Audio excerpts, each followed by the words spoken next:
Hey everyone, this is Gary. I'm out of town this week, so I've been doing what I've been calling Redux episodes. These are encore episodes where I give an update on the story at the end, so make sure to stay tuned all the way to the end of the podcast. This episode was initially released on February 18th, 2022, and since then there have been some big updates to Starship. Also, this is going to be the last of the Redux episodes this week, so starting tomorrow, things will be back to a normal schedule. With that, enjoy the episode on Starship. In 1967, the very first Saturn V rocket was launched. It was the largest rocket ever built. 55 years later, it's still the largest rocket ever launched. However, it might not hold that distinction for much longer. There's a new rocket in town, and it might soon displace a Saturn V, and in the process, revolutionize spaceflight. Learn more about Starship and how it might totally transform the entire space industry on this episode of Everything Everywhere Daily.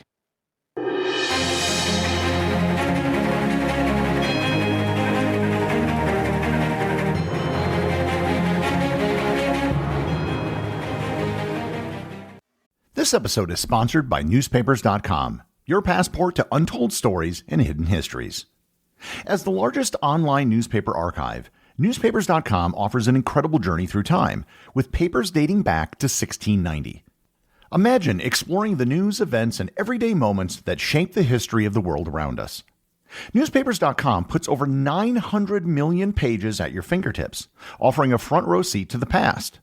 With papers from the US, UK, Canada, Australia, and beyond, newspapers.com lets you walk the streets of history, whether it's London during the Blitz, New York during Prohibition, or Sydney during the construction of the Harbor Bridge.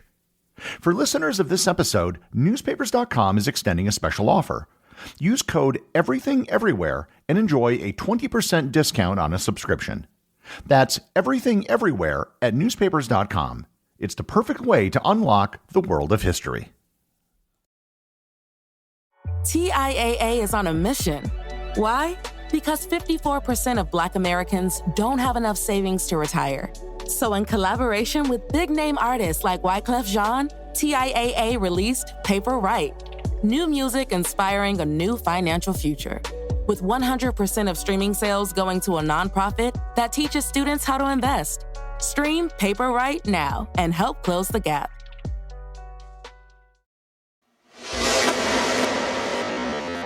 This episode is going to be a bit different. Instead of covering a topic from history or explaining some physical phenomenon, I wanted to do an explainer episode about a new technology that has incredible potential, but most people might not know it exists, or if they do, how it works. I should also note that this is going to primarily focus on one product from a single company. SpaceX didn't sponsor this episode, and I've never even talked to anyone there. But if Elon Musk is interested, I have an executive producer credit available over at Patreon. That being said, ever since the space age began, there has been one massive problem. Getting into space is really expensive. The standard metric for determining the cost of spaceflight has been the price to put 1 kilogram of mass into orbit. That figure has traditionally been somewhere between $10,000 and $100,000. Even on the low end, that's an enormous amount of money to send the equivalent of 1 liter of water into space. That means that any trip to space was going to be a very big deal. The cost of putting a satellite into orbit, even a small one, could often cost over $100 million. Factor in the inherent risk of spaceflight and the insurance which is required, and you have something which is done highly infrequently and requires government involvement to cover the costs and risks. The reason why spaceflight is so expensive can be boiled down to one simple fact. Rockets are disposable. The problem was recognized really early on. You'd build an expensive piece of technology, fire it into space, and then you could never use it again. Think how expensive it would be to fly if every time you flew, you had to get a brand new airplane. In 1969, while in the middle of the Apollo program, NASA took the first step towards creating a reusable system to get to orbit. This became known as the Space Transportation System, which you probably know better as the Space Shuttle. The goal of the Space Shuttle was to dramatically lower the cost of getting to orbit because most of the system would be reusable. As measured against this goal, the program was a dismal failure. Not only was the cost not lower, but it actually ended up being much more expensive than just using regular rockets. The boosters on the Space Shuttle were recovered and reused in theory, but almost had to be totally rebuilt every single launch. The main fuel tank couldn't be reused. Most importantly, the main orbiter was so complex and expensive that the cost of inspecting everything between flights, especially after the Challenger disaster, became cost prohibitive. The cost per kilogram of getting into orbit with the space shuttle was $50,000, one of the highest prices in the history of spaceflight. When I said before that it costs between $10,000 and $100,000 to put a kilogram of something into orbit, there was one exception. It was the Saturn V, which was able to put a kilogram into orbit for an inflation-adjusted price of about $5,500. The Saturn V managed to achieve that simply because it was so large.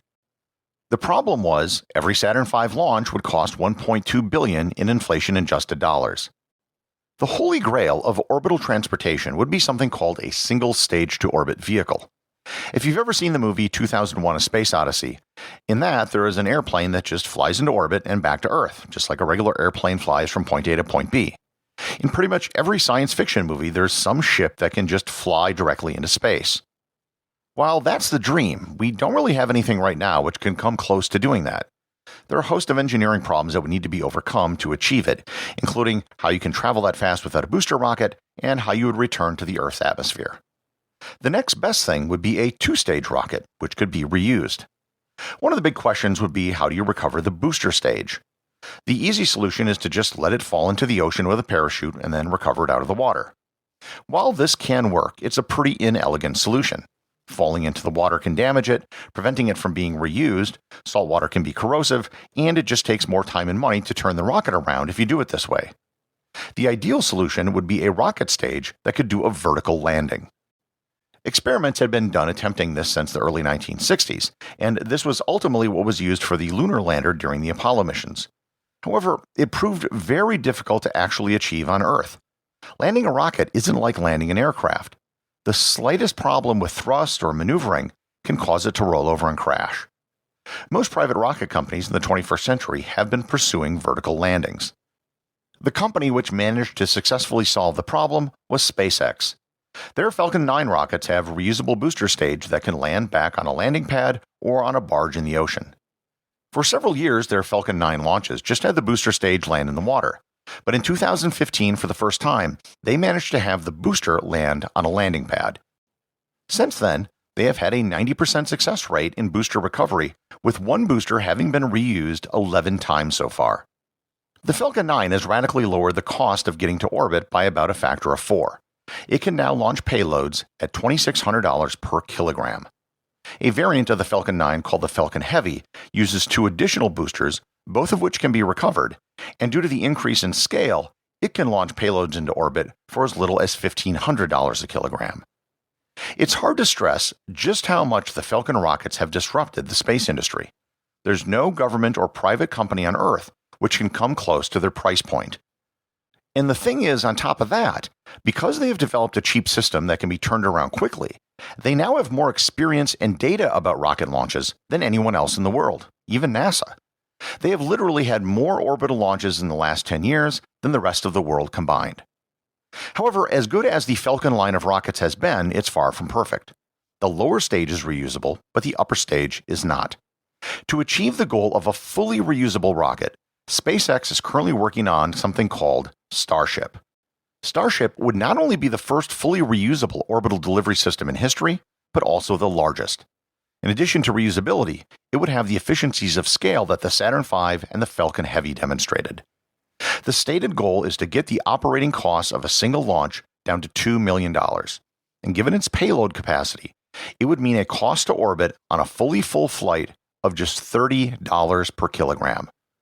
It would mean that the cheapest orbital system would also be the largest, and it would also mean a price reduction of approximately 1,000-fold over prices in the 1960s and the Space Shuttle. So, exactly how is this going to work? Why is it so cheap? The upper stage is shaped like a bullet with stubby wings. It would sit directly on top of the lower stage, which looks similar to the lower stage of a Falcon 9, but much, much larger.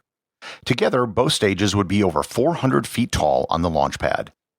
The lower stage, also known as the Super Heavy booster, would return to Earth and land vertically.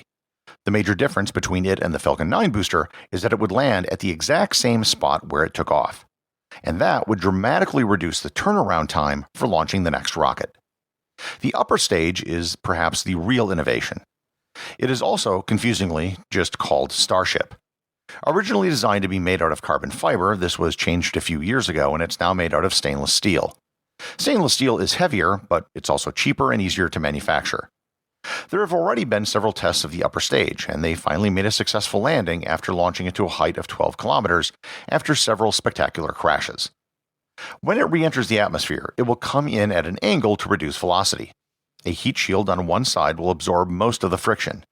Then, just before it gets to the surface, it'll quickly turn so it's fully vertical and land. There won't be a single type of Starship. The plan is to make many different versions for different missions. For deploying satellites, you could have an unmanned version with large pod bay doors. Another version could be designed to never return to Earth and would be used for landing on the Moon or Mars. Yet another version could be used for people. The interior volume of a single Starship is greater than that of the entire International Space Station. A version could be made for just space tourism and take over 100 people into orbit at once. Not only that, but a Starship could be used to transport supplies and people from different points on Earth. You could do a less than full orbital flight and go from Texas to Australia in under an hour. Underneath all of this, what is really taking up the most time and effort right now is the development of the Raptor engine. The Raptor engine would be used in both the upper and lower stages of Starship. Using a single engine design for everything is designed to lower costs. Unlike the Saturn V, which had massive F1 engines, the largest rocket engines ever built, Starship will just use more Raptor engines to achieve the same thing. The lower stage is currently expected to use 35 Raptor engines and 6 on the upper stage. The Raptor engine will be the first rocket engine to actually be put into production that will run on liquid methane. The reason for selecting methane rather than kerosene, which most rockets use, is that methane burns cleaner, allowing the engines to be reused without having to clean the soot out of it. The design goal for each Raptor engine is to have a lifespan of 1,000 uses. Instead of hand-making each engine, the way they're made now, the plan is to eventually make them in an assembly line producing 1 or 2 per day. Likewise, the upper stage Starships themselves would also be made in this fashion. The question many people are now asking is what will happen if this system works and gets up and running? Access to space has been incredibly expensive ever since the start of the space age. When automobiles dramatically reduced the cost of personal transportation, it resulted in massive cultural changes. The same was true when the internet reduced the cost of transmitting information. People are just beginning to think of what might be possible with cheap access to space. There's no reason why satellites need to be so expensive given the cost of electronics today. Experimental satellites have been built and flown, made from off-the-shelf components. Planetary flyby missions today cost hundreds of millions or billions of dollars. There's no reason why, with off-the-shelf technology and cheap orbital access, a similar mission couldn't be done by a consortium of major universities for just a few $1,000,000. The reason I decided to do this episode is that sometime in the next few months after recording this, the first test flight of the Starship system may take place. If this works, and there's every indication that it will at this point, it will usher in a revolution in space that most people might not even be aware of. It will render everything else which came before it almost irrelevant, just like bows and arrows were to firearms. There will still be a lot of crashes, experimenting, and tweaking which will need to be done to make the system work. Nonetheless, pay attention to what happens over the next several years, as we might have a front row seat to the greatest revolution in space travel in over 50 years. So it took a lot longer than expected, but both halves of Starship were finally put together, and they conducted 2 test launches so far. The first launch took place on April 20th, 2023, and the results were mildly encouraging. It managed to get off the launch pad, but the flight was terminated 3 minutes after launch when they lost thrust vectoring control of the Raptor engines. Thrust vectoring control is one of the big advantages of the Raptor engines. Unlike the Saturn V rocket, which was used in the Apollo missions, which used 5 gigantic F1 rocket engines, Starship is using 33 smaller Raptor engines. These engines can literally pivot to steer the rocket, but the more engines you use, the more things can go wrong. Despite many news outlets saying the launch was a failure, it was actually a moderate success given the mission's parameters. A second launch took place on November 18th, 2023. This time, all 33 Raptor engines worked flawlessly on liftoff, and they got to a point where the 2 stages managed to separate from each other. However, when the first stage did its flip and tried to return back to the launch pad, the engines failed. The second stage managed to make it to an altitude of 149 kilometers or 93 miles before the auto-destruction command was given. So while things are looking promising, there's still a lot of work they have to do. For starters, they need to get the second stage into orbit. Then they need to be able to land the first stage so it can be reused. Then they need to be able to get the second stage to re-enter the atmosphere and then make a vertical landing, something that's never been done for an orbital spacecraft before. The next test launch is scheduled to take place sometime in February 2024. I think the goal this time is to get stage 2 into orbit, but not have it land gracefully. It'll probably splash down somewhere around Point Nemo in the Pacific Ocean, on which I've done a previous episode. So there's still a lot of kinks that need to be worked out, but it looks, at least to an outsider, that the project is somewhat on track. If they can pull it off, it'll become the world's first totally reusable spacecraft and will dramatically reduce the cost of launching anything into Earth orbit.